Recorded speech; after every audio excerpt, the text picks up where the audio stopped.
ಕರ್ನಾಟಕದಲ್ಲಿ ಮೇಲ್ಜಾತಿಯ ಹುಡುಗನೊಬ್ಬ ದಲಿತ ಮಹಿಳೆಯನ್ನು ಪ್ರೀತಿಸಿ ಅವಳನ್ನು ಮೋಸ ಮಾಡಲು ಮುಂದಾಗಿದ್ದಾನೆ ಎಂದು ದಲಿತ ನಾಯಕರು ಆಕ್ರೋಶವನ್ನು ವ್ಯಕ್ತಪಡಿಸಿ ಆ ಹುಡುಗ ಮತ್ತು ಹುಡುಗಿಯನ್ನು ಕರೆಯಿಸಿ, ಕೆಳಜಾತಿಯ ಹುಡುಗಿಯನ್ನು ನಮ್ಮ ಮನೆಯಲ್ಲಿ ಒಪ್ಪುವುದಿಲ್ಲ ಎಂದು ಹುಡುಗ ಹಠ ಮಾಡಿದ್ದರೂ ಕೂಡ ಅವನನ್ನು ಒತ್ತಾಯಪಡಿಸಿ ಕರೆದುಕೊಂಡು ಬಂದು ಮೈದಾನದಲ್ಲಿ ಹಾರವನ್ನು ಬದಲಾಯಿಸಿ ಮದುವೆಯನ್ನು ಏರ್ಪಡಿಸಿದ್ದಾರೆ. ಪರಿಜ್ಞಾನ ಇಲ್ಲ ನಿಮ್ಗೆ, ಅವಾಗ ಜಾತಿ ಇಲ್ಲ ನಿಮ್ಗ. ಇವಾಗ ಯಾವನೋ ಲೌಡಕ್ಕೆ ಬಾಲ್ಕ ಹೇಳ್ಕೊಟ್ಟವನ ಅಂತ ಹೇಳ್ಬಿಟ್ಟು ಬಿಟ್ಬಿಟ್ಟು ಹೋಗ್ತೀಯ ನೀನು. ಏನಾಗೋದು ಅವ್ರಿಗೆ ಜೀವನ? ಸ್ವಲ್ಪ ಜಾತಿಯಲ್ಲಿ ಮೇಲೆ ಹುಟ್ಟುಬಿಟ್ಟಿದ ತಕ್ಷಣ ನನ್ನ ಮಕ್ಳು ಕೊಂಬಗೆ ಬಂದ್ಬಿಟ್ಟೈತೆ. ನನ್ನ ಮಕ್ಳಿಗೆ ಕರ್ಸಿ ಆರ ಕೊಂಬ ಲೌಡಕ್ಕೆ ಬಾಲ್ ಅವ್ರಿಗೆ ಬಿಟ್ಬಿಟ್ಟು ಹೋಗ್ತೀಯ. ನಾನು ಅಷ್ಟೆಲ್ಲ ಹೇಳಿದ್ದೀನಿ, 2 ದಿನದಲ್ಲಿ ಮುಗಿಬೇಕು ಅಂತ ಹೇಳಿದ್ದೀನಿ. ಅವ್ರಿಗೆ ಜೀವನ ಹಾಳಾಗೈತಪ್ಪ ಅಂತ ಹೇಳಿದ್ದೀನಿ. ಅವ್ರಿಗೆ ಜೀವನ ಹಾಳು ಮಾಡಬೇಡ, ಎಸ್ಸಿ ಹುಡುಗಿ, ನೀನು ಸ್ವಲ್ಪ ಜಾತಿಯಲ್ಲಿ ದೊಡ್ಡವನಾಗಿದ್ಯಾ, ಯಾವನ ಊರಲ್ಲಿ ಏನೋ ಹೇಳ್ಕೊಡ್ತಾನೆ, ಯಾವನ ಮಾತು ಕೇಳಬೇಡ ಅಂತ ಹೇಳ್ಬಿಟ್ಟು ಅದೇ ಕೆಲಸವಾಗಿ ಹೇಳಿದ್ದೀನಿ. ಎತ್ತೇಳೋ ಆಮೇಲೆ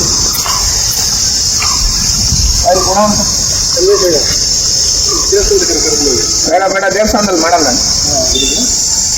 ಮೆಟ್ಟಾಕೋ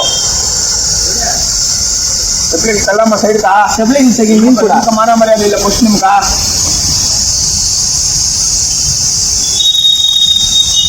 ಎಲ್ಲಿದ್ದೀನಿ? ಗುಲ್ಬರ್ಗ ಇದ್ದೀನಪ್ಪ.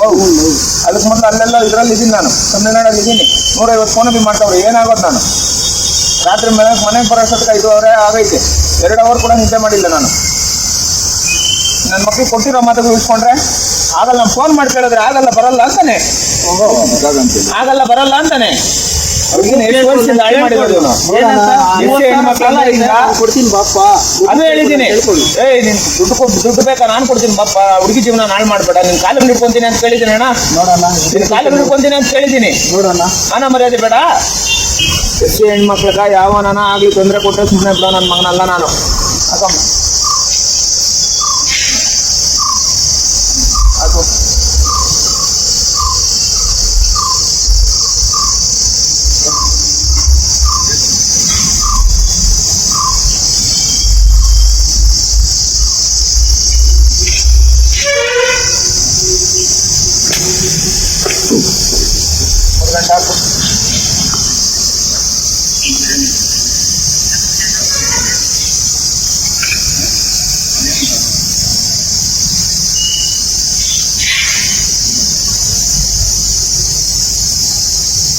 ಏನೇ ಅಲ್ಲ, ಓವರ್ ಆಲ್ ಇಂಡಿಯನ್ ಆಗಿ ಯಾವನೇ ಆಗ್ಲಿ ನಮ್ಮ ಹೆಣ್ಮಕ್ಳು ಗಂಟೆಗೆ ಬಂದ್ರೆ ಸುಮ್ಮನೆ ಬಿಡಲ್ಲ.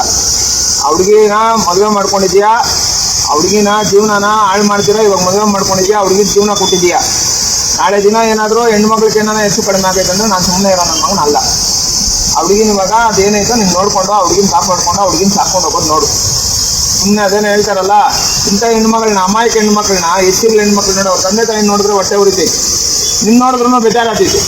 ಯಾವನ ಹೇಳ್ಕೊಟ್ನ ಅಂತ ಬಿಟ್ಟು ನೀನು ಬಿಟ್ಟೋಗ್ಬಿಟ್ರೆ ನಮ್ಮನ್ನು ನಾವೇನು ಮಾಡೋದು? ನಾವು ನಿಂತ್ಕೊಂಡ್ ಸ್ಟ್ರೈಟಾಗಿ ನಿಂತ್ಕೊಂಡು ಬಾಯ್ ಕಡೆ